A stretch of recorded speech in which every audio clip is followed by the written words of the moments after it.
Já jsem se s MV setkala zhruba před rokem, ocitla jsem se v Brně, v narvané, nabité hale Rondo, na semináři distributorů. Mým úkolem tam bylo zaspívat, vystoupit a na akci jako takovou zapomenout opravdu nemohu, protože byla výjimečná, velice spontánní, vřelá atmosféra.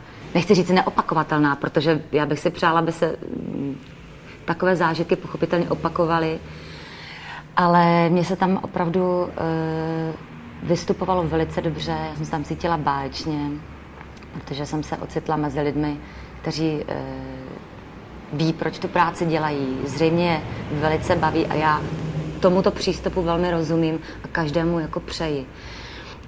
Konec konců já o výrobcích MV vím opravdu hodně dlouho.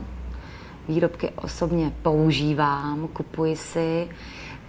Jsou to výrobky víceméně drogistického charakteru, jako je C-spray na okna, drátinky, prací prášek, takže mám s nimi já osobně letité velice dobré zkušenosti. A co bych na závěr chtěla popřát je naprosto jednoznačné, popřát hodně štěstí, úspěchů, vytrvalost v tom nadšení, takže vám držím palce, milí ambejáci, a mějte se moc dobře. Hodně úspěchů vám přeju.